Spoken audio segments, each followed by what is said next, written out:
গেছে যাওয়া হয়েছে অনেকে, তাই তো? বৃন্দাবন যেতে গেলে কোন নামে বৃন্দাবন যেতে হয় জানা আছে মায়েরা? বলুন তো। রাধে রাধে, প্রেম সে বলো রাধে রাধে। সব জায়গার একটা নিয়ম আছে। বৃন্দাবনের নিয়ম হচ্ছে রাধে রাধে। আবার যারা মায়াপুর নবদ্বীপ অনেকেই গেছে, তো মায়াপুর নবদ্বীপের নিয়ম হচ্ছে কি হরে কৃষ্ণ। আবার যারা জগন্নাথ ধাম গেছেন সেখানের নিয়ম হচ্ছে জয় জগন্নাথ ধাম গিরি গিরি। আবার যারা অযোধ্যায় গেছেন সেখানের নিয়ম কি জয় শ্রীরাম। কিন্তু কীর্তন আসরে দাঁড়িয়ে আমি যদি মা 2-4 বার জয় শ্রীরাম বলি, অনেকেই ভাববেন মূল গায়ন বোধহয় বিজেপি করে। না, আমরা কোনো পার্টি পলিটিক্স করি না। আমাদের একটাই পার্টি, সেটা হচ্ছে নিতাই গৌরের পার্টি, আর চিহ্ন হচ্ছে শ্রীখোল আর করবা। তো চলুন আমরা সবাই বৃন্দাবন থেকে লীলাটা আস্বাদন করব। রাধা নাম গ্রহণ করতে করতে আমরা বৃন্দাবনে প্রবেশ করব। জয় জয় রাধে, জয় রাধে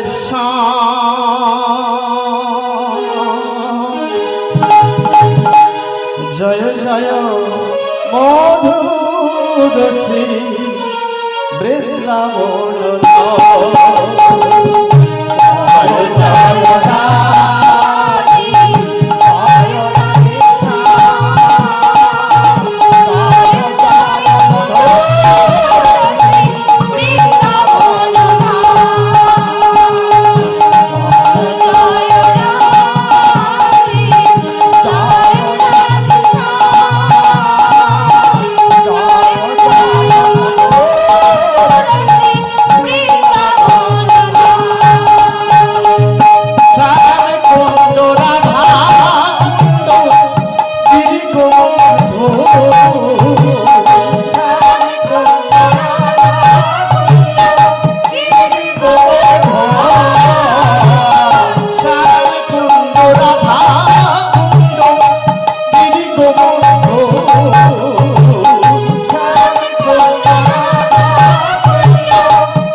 बाके बिहारी लाल की, श्रीमती राधा रानी की, निताई गौर प्रेमानंद हरि। तो चलो আমরা বাবা এতক্ষণ নবদ্বীপে ছিলাম, বৃন্দাবনে এলাম। এবার আমরা লীলা আস্বাদন করব। আপনারা একটু ধৈর্য ধরে শ্রবণ করবেন, আমাকে শুধু রান্না করার সুযোগটা দেবেন। আমি যত সহজ করে ভেঙে ভেঙে বলা যায় আপনাদের বুঝিয়ে বলার চেষ্টা করব। একটু ধৈর্য ধরে শুধু শ্রবণ করবেন।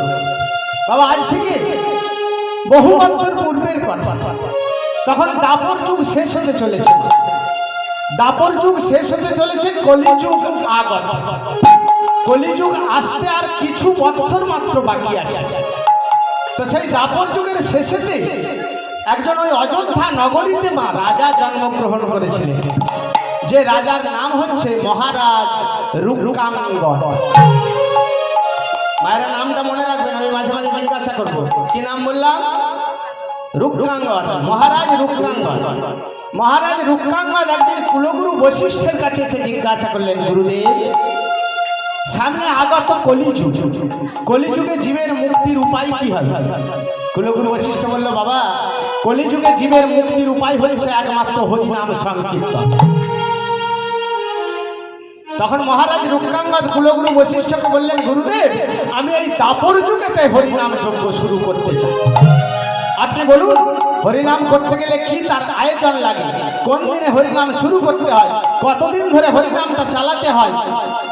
কুলগুরু বশিষ্ঠ বলল, বাবা হরিনামের কোনো নির্দিষ্ট দিন ক্ষণ তিথি নক্ষত্র কিছু নেই। কি গো মায়ের আছে? হরিনামের কোনো নির্দিষ্ট দিন ক্ষণ নেই, যখন খুশি শুরু করা যায়, যখন খুশি শেষ করা যায়, তবে সংকল্পিতভাবে। আপনি দেখবেন যেখানে হরিনাম হয় মা, অষ্টম প্রহর হয়, 16 প্রহর হয়, 24 প্রহর হয়, সংকল্প করে হয় না? যত ঘন্টার সংকল্প করে তত ঘন্টা হরিনামটা চালাতে হয়। তো মহারাজ রূপকাঙ্গদ কুলগুরু বশিষ্ঠকে বলল, গুরুদেব আমি 12 বর্ষ অর্থাৎ 12 বছরের সংকল্প করতে চাই, আপনি হরিনাম যজ্ঞের আয়োজন করুন। আমার কুলগুরু বশিষ্ঠ করল কি? হরিনাম যজ্ঞের আয়োজন করলেন। হরিনাম যজ্ঞের জন্য একটা মঞ্চ স্থাপন করলেন, সেখানে তুলসী বৃক্ষ রোপণ করলেন, আত্মীয় কুটুম্ব স্বজনকে নিমন্ত্রণ করলেন। দল সম্প্রদায়কে খবর দেয়া হলো আগামী কাল থেকে শুরু হবে হরিনাম যজ্ঞ, আজকে রাত্রিতে শুভ অধিবাস। আমার যেখানে হরিনাম যজ্ঞ হয় আগের দিন রাত্রিতে অধিবাস করে শুরু করতে হয়, তো আজকে রাত্রিতে অধিবাস করে কাল থেকে শুরু হয়ে যাবে হরিনাম যজ্ঞ। চলবে কতদিন? 12 বছর, 12 বর্ষ। আগের দিন অধিবাস, রাত্রিতে কুলগুরু বশিষ্ঠ মহারাজ রূপকাঙ্গদকে বললেন, মহারাজ ওই রাজার বা একটা ছেলে ছিল যার নাম হচ্ছে ধর্মাঙ্গদ, মনে রাখবেন নাম ধর্মাঙ্গদ। বললেন, মহারাজ আপনার পুত্র ধর্মাঙ্গদকে বলুন নারায়ণের মন্দির থেকে নারায়ণকে নিয়ে আসতে। মহারাজ এসে পুত্রকে বলল, পুত্র নারায়ণের মন্দির থেকে নারায়ণকে নিয়ে এসো, আজ রাত্রিতে শুভ অধিবাস করে কাল থেকে শুরু করব আমার হরিনাম যজ্ঞ, চলবে 12 বছর। আমার রাজপুত্র ধর্মাঙ্গদ করলো কি? পট্ট বস্ত্র পরিধান করে চলে যাচ্ছে নারায়ণের মন্দিরে নারায়ণ আনতে। আর ওই রাজ্যেরই মন্ত্রী কন্যা যার নাম ছিল বাবা অরুণা, অরুণা ভালোবাসতেন রাজপুত্র ধর্মাঙ্গদ। অরুণা মনে মনে চিন্তা করলো, রাজবাড়িতে হরিনাম যজ্ঞ শুরু হচ্ছে, চলবে 12 বছর, যতদিন রাজবাড়িতে হরিনাম যজ্ঞ চলবে ততদিন ওই রাজপুত্র ধর্মাঙ্গদের সঙ্গে আমার বিবাহ হবে না। কারণ যে বাড়িতে বাবা হরিনাম যজ্ঞ হয় সে বাড়িতে অন্য কোনো শুভ অনুষ্ঠান হয় না। তাহলে 12 বছর যদি বিয়ে না হয় তাহলে তো আমি বুড়ি হয়ে যাব, আমার তো যৌবন সব ফুরিয়ে যাবে। অরুণা মনে মনে চিন্তা করলো, কাল থেকে হরিনাম যজ্ঞ শুরু হবে, নারায়ণের মন্দিরে নারায়ণ আনতে আসছে ধর্মাঙ্গদ, এই নারায়ণকে সাক্ষী রেখে আমি আজকে ওই ধর্মাঙ্গদের গলায় নারায়ণের মন্দিরেতে মালাটা পরিয়ে দেবো।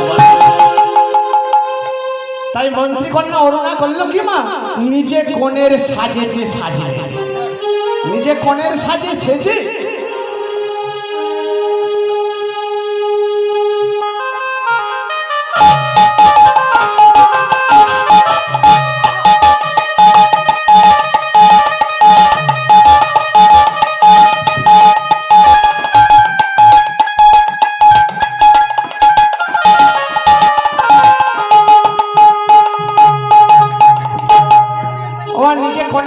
সেজে হাতে একটা ফুলের মালা নিয়ে চলে যাচ্ছে নারায়ণের মন্দিরে।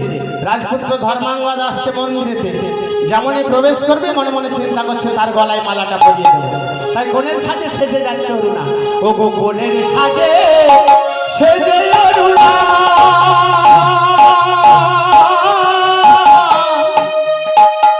মন্দিরে চলে,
কোণেতে দাঁড়িয়ে আছে। আর এখানে রাজপুত্র ধর্মাঙ্গদ আসছে তাড়াতাড়ি করে নারায়ণের মন্দির থেকে নারায়ণকে আনতেছে।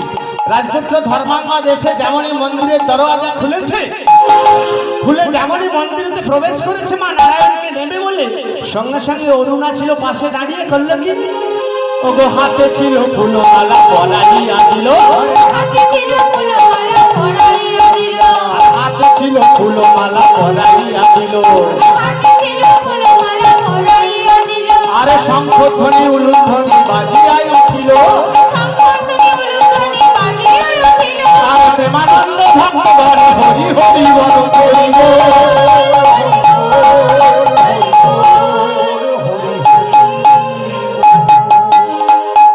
বাবা যেমনই প্রবেশ করেছে রাজপুত্র ধর্মাঙ্গদ, মন্ত্রী কন্যা অরুণা করলো কি মালাটা তাড়াতাড়ি করে পরিয়ে দিয়েছে। যেই পরিয়ে দিয়েছে রাজপুত্র ধর্মাঙ্গদ বা চমকে উঠেছে। অরুণা, আমি নারায়ণের মন্দির থেকে নারায়ণ আনতে এসেছি। কাল থেকে শুরু হবে আমাদের রাজবাড়িতে হরিনাম যজ্ঞ। তুমি এই সময় আমার গলায় মালা পরিয়ে দিলে। অরুণা বলছে, রাজপুত্র, কাল থেকে রাজবাড়িতে হরিনাম যজ্ঞ শুরু হবে, চলবে 12 বছর। এই 12 বছর তোমার সাথে আমার বিবাহ হবে না। তাই আমি আজকে এই নারায়ণকে সাক্ষী রেখে তোমার গলায় মালা পরিয়ে দিলাম। বাবা এখানে রাজপুত্র ধর্মাঙ্গদ মন্ত্রী কন্যা অরুণাকে বিবাহ করে দাঁড়িয়ে আছে মা। আর এখানে কুলগুরু বশিষ্ঠ মহারাজকে বললেন, মহারাজ একবার গিয়ে দেখুন তো রাজপুত্র ধর্মাঙ্গদের আসতে কেন এত বিলম্ব হচ্ছে। ওমা মহারাজ রূপকাঙ্গদ তাড়াতাড়ি করে গিয়ে যেমনই মন্দিরে প্রবেশ করেছে, প্রবেশ করেই দেখছে রাজপুত্র ধর্মাঙ্গদ মন্ত্রী কন্যা অরুণাকে বিবাহ করে দাঁড়িয়ে আছে। পুত্র, কাল থেকে শুরু হবে রাজবাড়িতে হরিনাম যজ্ঞ, আর তুমি আজকে এখানে এসে মন্ত্রী কন্যা অরুণাকে বিবাহ করে দাঁড়িয়ে আছো। পিতা, আমি নিজের ইচ্ছায় মালা পরি, চুপ করো অপরাধ। তোমার মতো কুলাঙ্গার সন্তান আমি জন্ম দিয়েছি। শোনো, আজ তুমি যে কর্ম করেছো এর জন্য তোমাকে শাস্তি পেতে হবে। পিতা শোনো, কাল থেকে শুরু হবে রাজবাড়িতে হরিনাম যজ্ঞ, চলবে 12 বছর। এই 12 বছরের জন্য আমি তোমাকে দিলাম নির্বাসন দণ্ড।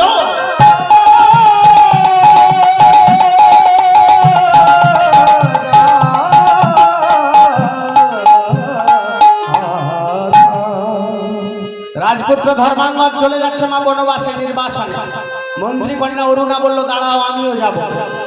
বাবা মন্ত্রী কন্যা অরুণাকে নিয়ে রাজপুত্র ধর্মাঙ্গদ চলে গেল বনবাসে।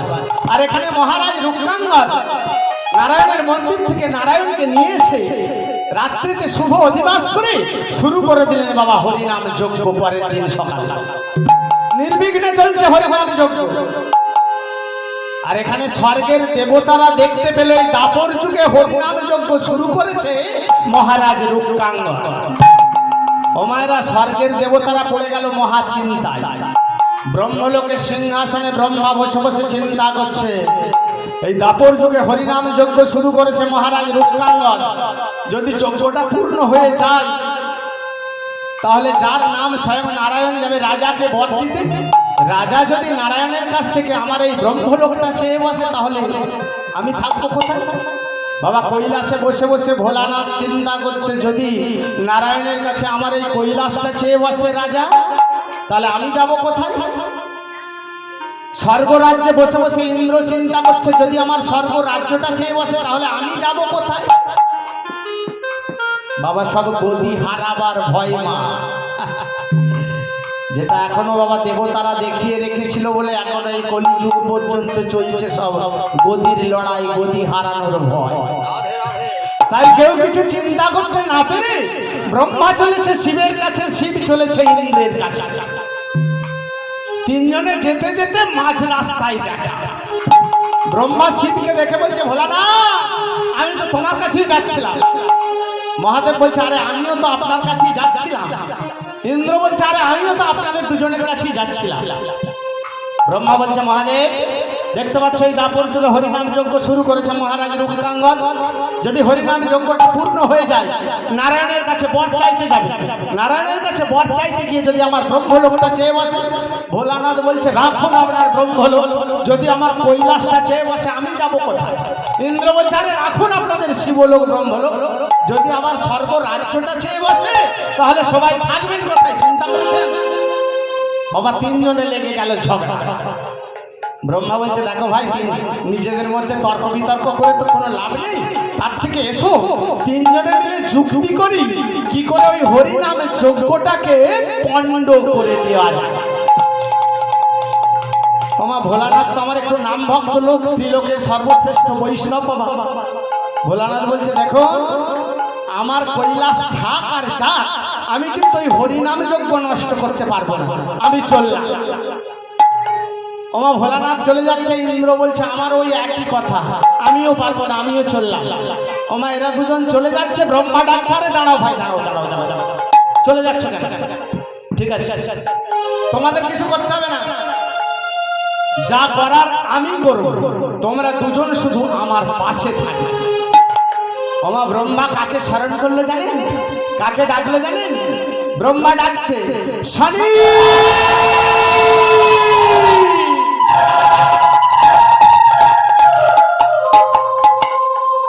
শনি এসে হাজির। দাদু কি ব্যাপার, আমাকে এই অসময়ে ডেকে পাঠিয়েছে?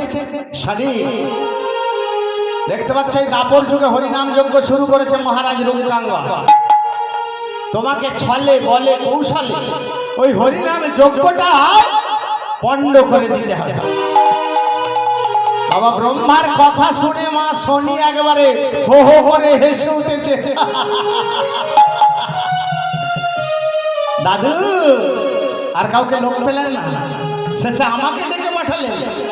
একই মর্তের মানুষ আমাকে সহ্য করতে পারে না, যেদিকে যাই সেদিকেই বলে ওই শনির দৃষ্টি পড়েছে। না না আমি হরিনাম যজ্ঞ পণ্ড করতে পারবো না, আমি চললাম। আমার শনি চলে যাচ্ছে, ব্রহ্মা বলছে আরে দাঁড়াও ভাই, দাঁড়াও দাঁড়াও দাঁড়াও, ঠিক আছে তোমাকে হরিনাম যজ্ঞ পণ্ড করতে হবে না, নষ্ট করতে হবে না। তুমি দেখতে পাচ্ছ ওই হরিনাম যজ্ঞে দুজন বসে আছে, দুজন ব্যক্তি বসে আছে।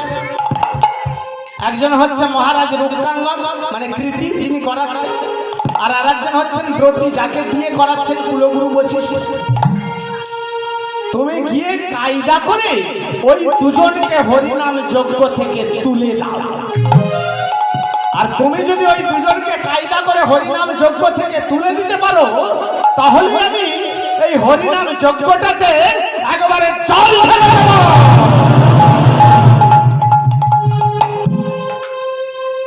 শনি বলছে দাঁড়ান, চেষ্টা করে দেখি আমি পারি কি।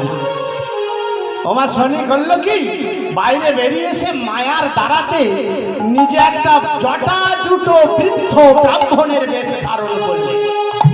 পক্ক কেশ, পক্ক দাড়ি, ললিত মাংস, হাতে যষ্ঠি, লাঠিতে ভর দিয়ে দিয়ে চলেছে মহারাজ রূপকাঙ্গদের রাজভবনে। লাঠি ভর দিয়ে যাচ্ছে, বৃদ্ধ ব্রাহ্মণ তো, আরে ব্রাহ্মণের বেশ ধারণ করি সবাই চলে ধীরে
ব্রাহ্মণের বেশ ধারণ করে মা একেবারে রাজা রূপকাঙ্গদের দরজায় এসে দাঁড়িয়েছে।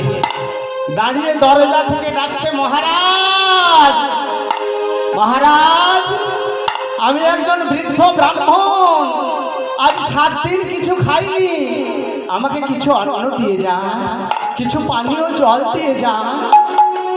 মহারাজ রূপকাঙ্গদ কুলগুরু বশিষ্ঠকে বলছে, গুরুদেব মনে হচ্ছে দরজায় কোনো অতিথি এসেছে, আপনি একটু বসুন, আমি দেখছি কে এসেছে।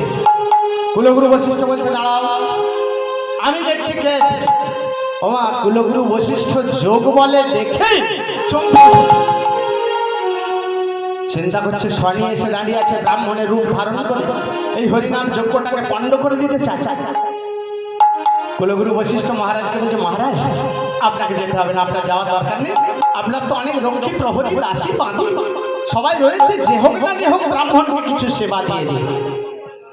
আমার শনি মনে মনে চিন্তা করছে, হ্যাঁ রাজাটা উঠে আসতে চাইছে, গুরুদেব উঠতে দিচ্ছে না, আচ্ছা খরচের লোক বটে বাবু গুরুদেব, ঠিক আছে এবার আমি অভিনয় শুরু করব, কাঁদতে শুরু করব।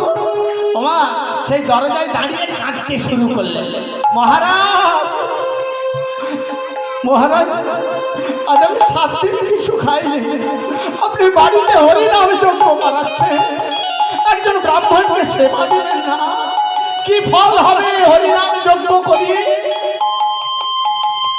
ঠিক আছে আমি চলে যাচ্ছি, আমি চলে যাচ্ছি।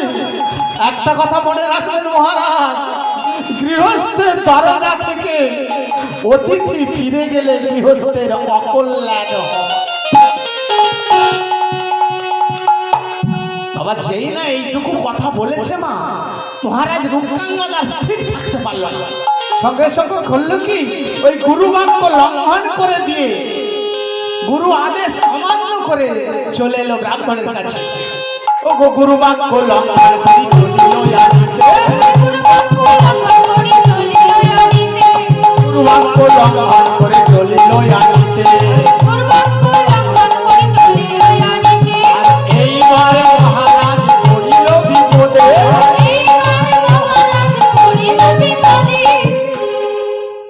বাবা গুরু বাক্য লঙ্ঘন করে চলে এলেন, গুরুর আদেশ অমান্য করে এসে বলছে, ব্রাহ্মণ আসুন আসুন আসুন, বলুন আপনি কি খাবেন, আপনি কি সেবা করবেন?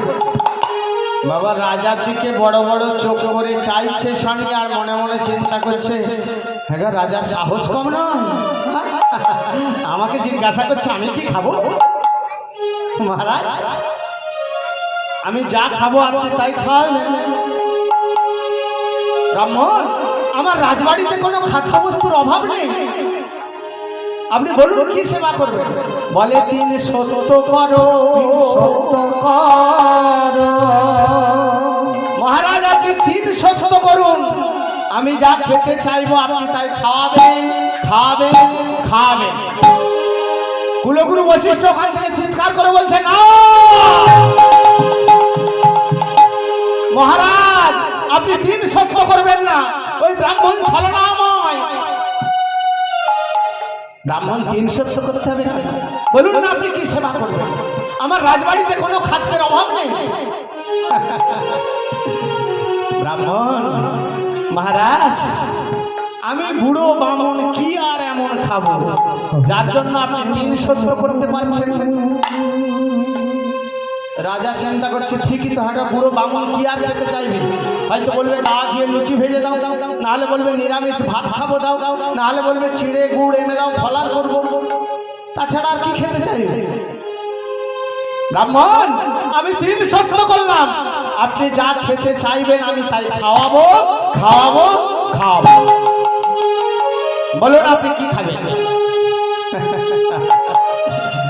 তাহলে বলি মহারাজ এবার কেমন খেতে চাইছে দেখুন মা, তাহলে বলি, হ্যাঁ বলুন। ও গো মৃগ মাংস অন্যের সহিত করিব ভক্ষণ,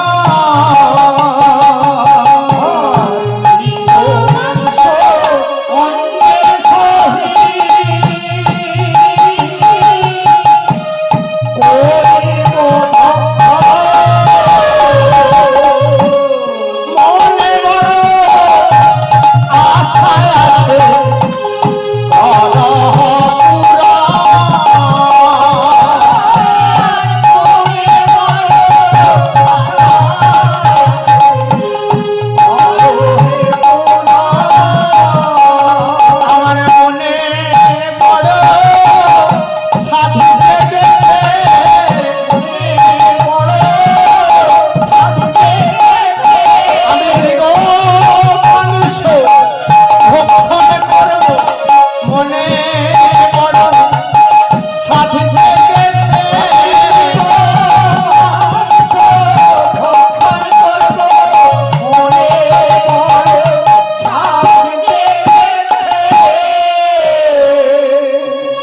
কেমন খেতে চাইছে দেখুন। এবার বাড়িতে হরিনাম যজ্ঞ চলছে, বলছে মাংস ঝোল ভাত খাবো। ওমা আপনাদের এখানে যে আমরা হরিনাম গাইতে এসেছি, আমাদেরকে যখন এখান থেকে আমার কাছে ফোনটা গিয়েছিল, আমার রাকেশ দা আমার সঙ্গে কথা বলছিল, তো রাকেশ দা আমাকে যদি জিজ্ঞাসা করতো যে ঠাকুরমশাই আপনারা এসে রাত্রেবেলা কি খাওয়া দাওয়া করবেন, আমি যদি তখন বলতাম যে আমাদের জন্য কিছু করতে হবে না, শুধু মাংসের ঝোল আর ভাত করবে, কেমন হতো মা? বলতে এরকম দলকে আগে গা থেকে ঝাঁটা মেরে বিদেয় কর, আগে ঝাঁটা মেরে তাড়া দেখবে। বাবা বাড়িতে হরিনাম যজ্ঞ চলছে, বলছে যে মাংসের ঝোল ভাত খাবো। কুলগুলো বশিষ্ঠ বাবা বসে বসে দেখছে শনি কেমন খেতে চাইছে। এখানে মহারাজ বলছে ব্রাহ্মণ মাংস ঝোল তো করতে পারবো না, কারণ ব্যাপার হচ্ছে আমার বাড়িতে তো হরিনাম যজ্ঞ হচ্ছে, আপনি অন্য কিছু বলুন। মহারাজ আপনি আমার কাছে 3 সত্য করেছে, আপনি যদি সত্য রক্ষা না করেন, সত্য ভঙ্গের অপরাধে আপনার অনন্ত নরক বাস হবে।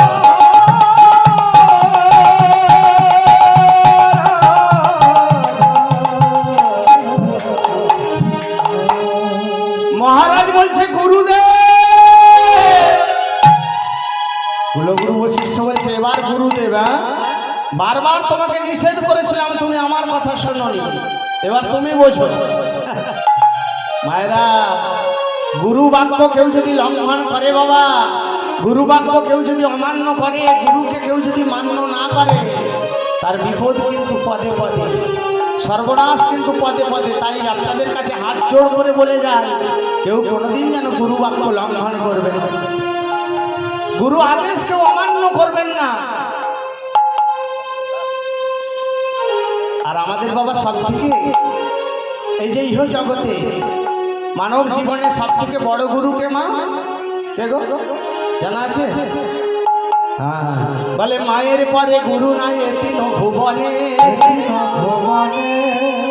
সর্বতীর্থের ফল মেলে পিতার দক্ষিণ চরণে। বাবা মায়ের থেকে বড় গুরু এই পৃথিবীতে কেউ নাই। আর আমরা দেখবেন তীর্থ করতে বাবা পুণ্য সঞ্চয় করার জন্য নবদ্বীপ যায়, মায়াপুর যায়, তাই তো বৃন্দাবন যায়, প্রয়াগ যায়, কাশী যায়, মথুরা যায়। কিন্তু কোন সন্তান কোন ছেলে মেয়ে যদি বাবা মায়ের পায়ে হাত দিয়ে প্রণাম করতে পারে, সর্বতীর্থের ফল লাভ হয়ে যায়। কিন্তু বর্তমান কলিযুগের ছেলে মেয়েরা মা বাবার পায়ে হাত দিয়ে প্রণাম করতে লজ্জা পায় মা। কিন্তু দেখবেন এমন একটা জায়গা আছে সেখানে দুম দুম করে গিয়ে মাথা ঠুকতে হয়, সেখানে যদি না গিয়ে মাথা ঠুকলে আরেকজনের মুখ একদম নেমে যাবে। তাই মায়ের থেকে বড় গুরু এই পৃথিবীতে কেউ নেই। মা যদি সন্তানকে অভিশাপ দেয়, মা সে অভিশাপ কোনোদিন ফলে না। ফলে কোন মা যদি তার ছেলেকে অভিশাপ দেয়, সেই অভিশাপ কোনোদিন ফলে না। আপনারা সব ছেলেদেরকে অভিশাপ দেন, দিয়েছেন কোনোদিন? বাবা যেখানেই কীর্তন গাইতে যায়, আমি আমার এইরকম মায়েদেরকে জিজ্ঞাসা করি, ও মা ছেলেদেরকে অভিশাপ দেন? বলি উড়ে বাবা ছেলেকে কি অভিশাপ দেওয়া যায়? কিন্তু আমার শুনে রাখুন, এই পশ্চিম বাংলায় এমন কোনো মা নেই যে তার ছেলেকে অভিশাপ দেয়নি। আমার মা তো আমাকে কত অভিশাপ দিয়েছে ছোটবেলায়। আমি যখন ছোট ছিলাম খুব বদমাইশ ছিলাম, তো ওই মা করতো কি, খাইয়ে দাইয়ে স্কুলের ব্যাগটা কাঁধে ছেলেদের সঙ্গে দিয়ে, কাঁধে দিয়ে বাবা ছেলেদের সঙ্গে স্কুলে পাঠিয়ে দিত। আর এত বদমাইশ ছিলাম, স্কুলে তো ছেলেদের সাথে যেতাম না। স্কুলের পিছনে মা একটা পুকুর পাড়ে আম গাছ ছিল, ওই আম গাছের ডালে উঠে বসে থাকতাম। তো মা মনে করতো ছেলে আমার খুব লেখাপড়া করছে। তো একদিন একটা ছেলেকে জিজ্ঞাসা করছে, হ্যাঁ রে আমাদের দীনবন্ধু কেমন লেখাপড়া করছে না? বলে সে তো আজকে 7 দিন স্কুলেই যায়নি গো। বলে হ্যাঁ রে স্কুলে যায়নি, সে থাকে কোথায় রে? বলে কেন? ওই যে স্কুলের পিছনে যে ওই যে পুকুর পাড়ে আম বাগান রয়েছে, ওই আম গাছের ডালে উঠে বসে থাকে। বলে হ্যাঁ রে, তোরা আমাকে বলিস নি এতদিন কই কই। বলে কি করে তোমাকে বলবো? সে বলেছে কেউ যদি আমার মাকে বলিস, যে বলবি তার টুটি একদম ছিঁড়ে দেবে। তবে ছেলেদেরকে বলে রেখেছি, কেউ যদি আমার মায়ের কানে কথাটা যদি যাই শুনেছি, যে বলবি তার টুটি ছিঁড়ে দেবে। মা বলছে ঠিক আছে, আজকে ঘরকে আসুক, কে কার টুটি ছেড়ে আমি দেখবো। আমার মা করেছে কি, এত বড় একটা লাঠি কেটে রেখে দিয়েছে। আমার তো মনে হতো পাব নেই। যখন স্কুল ছুটি হয়েছে, ছেলেদের পিছনে পিছনে ব্যাগটা কাঁধে নিয়ে একবারে বাড়িতে এসে বলছি, মা বাবা তাড়াতাড়ি করে খেতে দে, আজকে পড়াটা দারুণ করেছে। মা বলছে দাঁড়া, তোকে আজকে জন্ম খাওয়া খাইয়ে দেবো একবার। এত বড় লাঠি নিয়ে বেরিয়েছে। যেই বেরিয়েছে বুঝতে পেরেছি যে হোক ছোট, যেই বেরিয়েছে বুঝতে পেরেছি যে হোক না যে হোক, তাহলে আমার মায়ের কানে খবরটা দিয়ে দিয়েছে। আমি তো তখন ছোট, খুব বদমাইশ বুদ্ধি তো।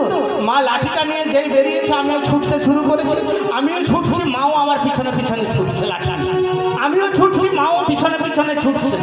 তখন দুষ্ট বুদ্ধি তো, মনে মনে চিন্তা করলাম এমন একটা জায়গায় যেতে হবে যে জায়গাটায় মা যেতে পারবে না। ওমা করেছে কি, অনেক আগেকার দিনের কথা তো, ছোটবেলায় তখন করেছে কি, একটা পুকুরের পাড়েতে উঠে পড়েছে। আর সেই পুকুরের পাড়েতে অনেকে পায়খানা টাইখানা করেছে। আমি জানি মা যেখানেই আসলে এই পুকুর পাড়টাই উঠতে পারবে না। যদি ওঠে তাহলে ঘরে গিয়ে আবার ডুব দিতে হবে। মা করেছে কি, সেই রাস্তা থেকে লাঠিটা ঠুকছাড় বলছে, ওরে তোর মতো ছেলের মরণ হয় না কেন? ওরে তোর মতো ছেলেকে আমি গর্ভে ধরেছি, তুই মর মর মর। ঠিক আমি মরে গেছি।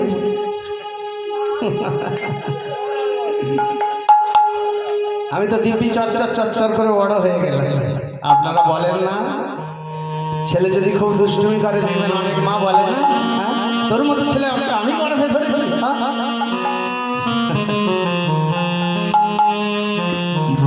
মা যদি ছেলেকে অভিশাপ দেয়, সে অভিশাপ কোনোদিন ফলে না। কত যন্ত্রণা সহ্য করে একটা মা তার সন্তানকে জন্ম দেয়। মৃত্যু যন্ত্রণার পরে যদি কোনো যন্ত্রণা থেকে থাকে, সেটা হচ্ছে গর্ভ যন্ত্রণা। কিন্তু সেই যন্ত্রণার কথা আমার মায়েদের মনে থাকে না। কি গো মা, থাকে? কখন ভুলে যায়? সেই ছেলেকে কোলে নিয়ে যখন তার হাসি মুখটা দেখে, মা আমার সব কিছু যন্ত্রণার কথা, সব কষ্টের কথা সব ভুলে যায়। আবার সেই যন্ত্রণার কথা মনে পড়ে কখন জানেন? সেই ছেলে বড় হয়ে যদি কোনোদিন মায়ের চোখ থেকে জল ঝরিয়ে দেয়, সেই মাকে টানতে টানতে নিয়ে গিয়ে বৃদ্ধাশ্রমে রেখে আসে, তখন আবার মায়ের সেই যন্ত্রণাটা, প্রসব যন্ত্রণার কথাটা আবার মনে পড়ে যায়। মায়ের চোখের জল হবে না তো নিষ্ফল, বিফলে যাবে না গুরু অভিশাপ। মায়ের চোখের জল হবে না তো নিষ্ফল, বিফলে যাবে না গুরু অভিশাপ। মায়ের চোখের জল হবে না তো নিষ্ফল, বিফলে যাবে না গুরু অভিশাপ। মায়ের চোখের জল হবে না তো নিষ্ফল, বিফলে যাবে না গুরু অভিশাপ। হরি হরি বল। তাই আপনাদের কাছে করজোড়ে মিনতি করে বলে যায়, যারা এখানে বাবা ছেলে মেয়েরা আছো, কেউ কোনোদিন বাবা মায়ের চোখ থেকে জল ঝরিয়ে দিও না, আর গুরু বাক্য কেউ কোনোদিন লঙ্ঘন করবেন না মায়ের। তাহলে আজকে দেখুন, রাজা যেই গুরু বাক্য, কুলগুরু বশিষ্ঠের বাক্যকে অমান্য করে যেমনই চলে এলো, সঙ্গে সঙ্গে বাবা বিপদে পড়ে গেল। এখানে ব্রাহ্মণ বলছে, আপনি 3 সহ্য করেছেন, আমাকে মাংসের ঝোল ভাত খাওয়াতেই হবে। মহারাজ বলল, আমি 3 সহ্য যখন করেছি, মাংসের ঝোল ভাত খাওয়াবো। ছোট আপনি বসুন, আমি চললাম মৃগয়া করতে, শিকার করতে। বাবা রাজা করলো কি, একবারে কটিকাটে পিত ধরা বেঁধে ধনুকে তীর যোজনা করে ধনুকাতে সর যোজনা করে মা ঘোড়ার পিঠে চেপে বেরিয়ে পড়লো হরিণ শিকার করতে, মৃগয়া করতে। বাবা জঙ্গলের মধ্যে দিয়ে চলেছে।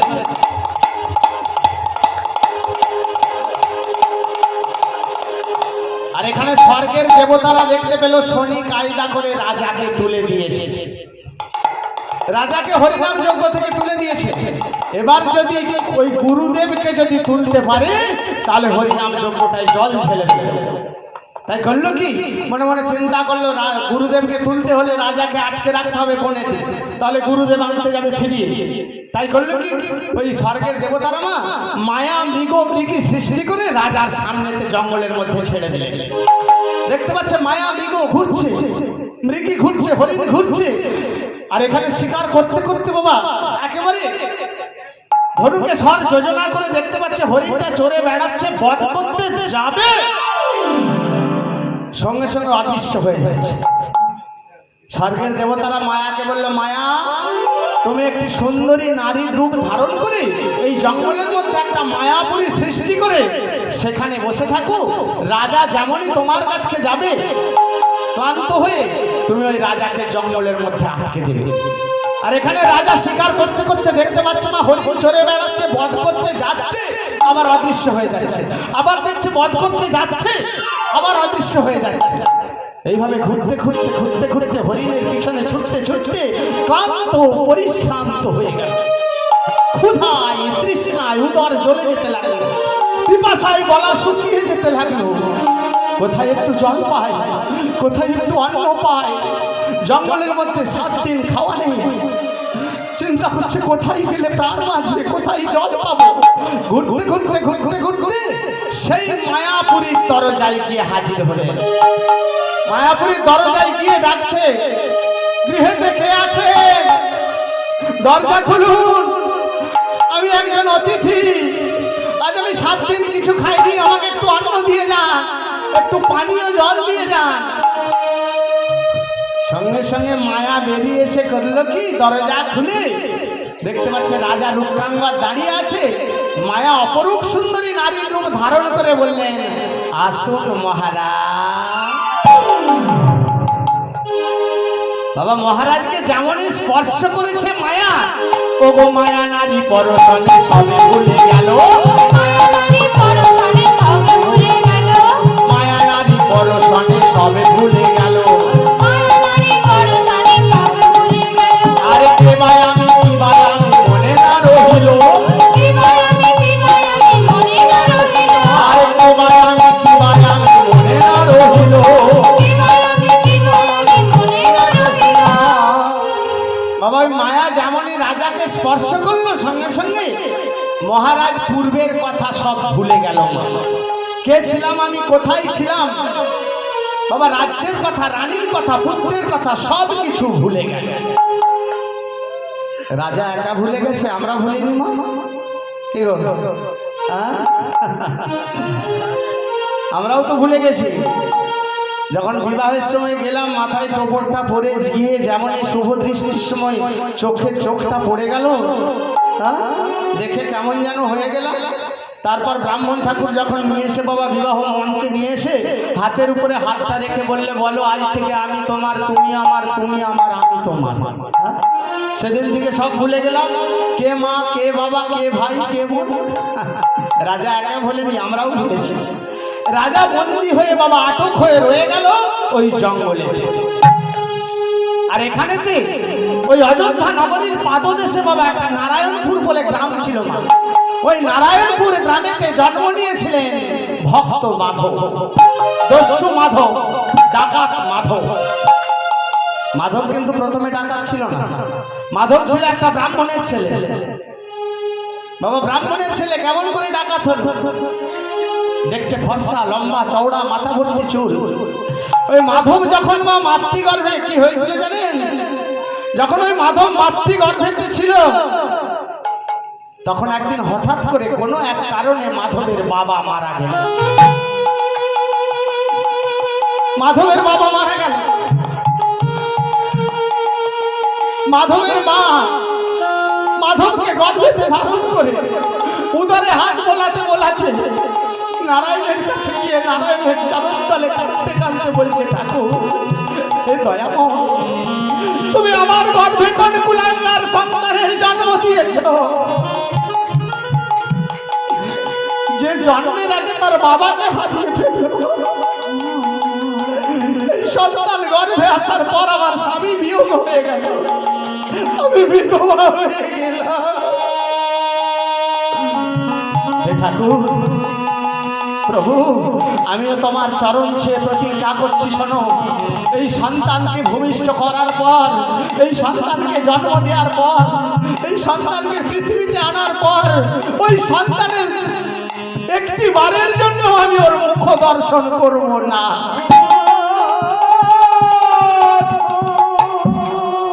হলো বাবা, তার কি হলো জানো মা? ওই মাধবকে প্রসব করতে গিয়ে মাধবের মা মারা গেল। বাবা নেই, প্রসব করতে গিয়ে মাটা মরে গেল। কোলের কাছে ছোট ছোট ছেলে চিৎকার করে কাঁদছে, কে দেবে স্তনদুগ্ধ? পাশে বাস করতে বাবা একটা দূর সম্পর্কের আত্মীয় সম্পর্কের কাকা, নাম হচ্ছে নারায়ণ শর্মা। মাধব চিৎকার করে কাঁদছে, আর ওই নারায়ণ শর্মা মাধবের বাড়ির পাশ দিয়ে পেরিয়ে যাচ্ছে। পেরিয়ে যেতে যেতে শিশু কণ্ঠের চিৎকার শ্রবণ করে হঠাৎ থমকে দাঁড়িয়ে গেল।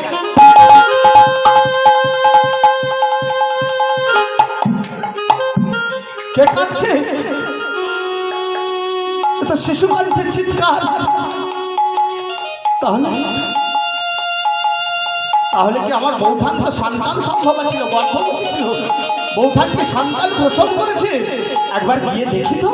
আমার নারায়ণ শর্মা তাড়াতাড়ি করে করলো কি, গিয়ে একবারে মাধব যে ঘরে বাবা প্রসব হয়েছে সেই শ্রুতিকা গৃহতে প্রবেশ করেই দেখছে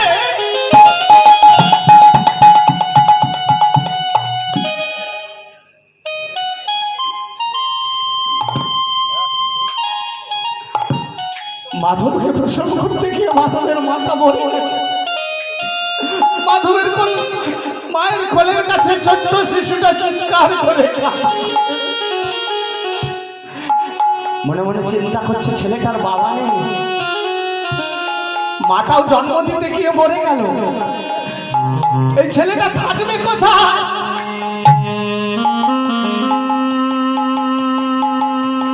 মানুষ হবে কার কাছে?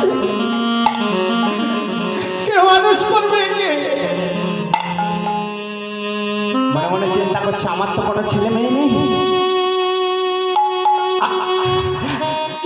আমি এই ছেলেটাকে নিয়ে যাবো, এ আমার মানুষের কোনো প্রদীপ, আমার দাদার ছেলে,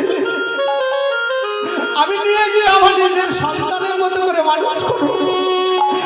আমার ছেলেটাকে কোলে নিয়ে ডাকতে ডাকতে চলেছে, ব্রাহ্মণী ব্রাহ্মণী ব্রাহ্মণী।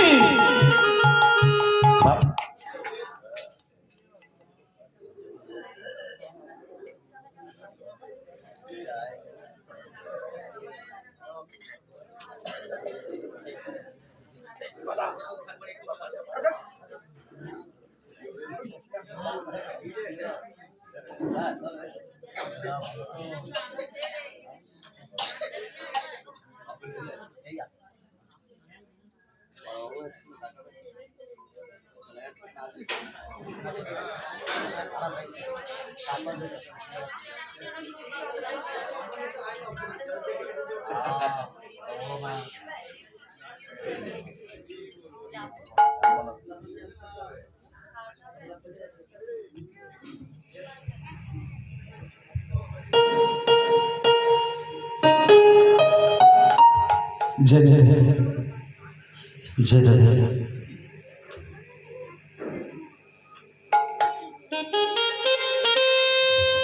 बाबा ছেলেটাকে নিয়ে ডাকতে থাকতে চলেছে, ব্রাহ্মণী ব্রাহ্মণী।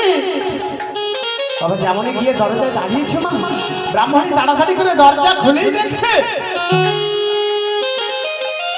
ব্রাহ্মণ একটা ছোট্ট শিশুকে কোলে নিয়ে দাঁড়িয়ে আছে।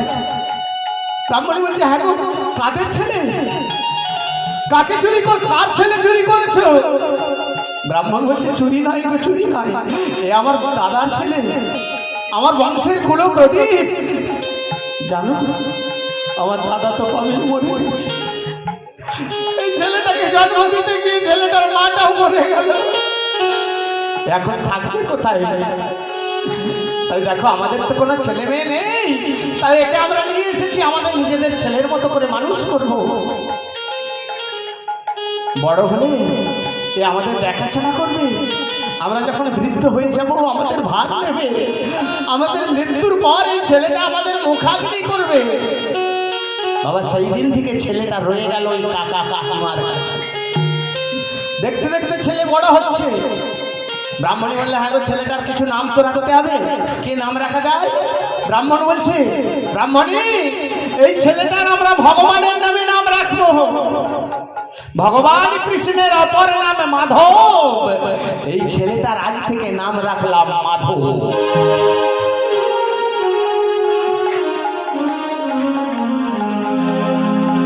ও মায়েরা, আগেকার দিনের বাবা মায়েরা দেখবেন ছেলে মেয়েদের নাম রাখতো ঠাকুরের নামে রাখতো না, ভগবানের নামে নাম রাখতো, ঠাকুর দেবতার নামে নাম রাখতো।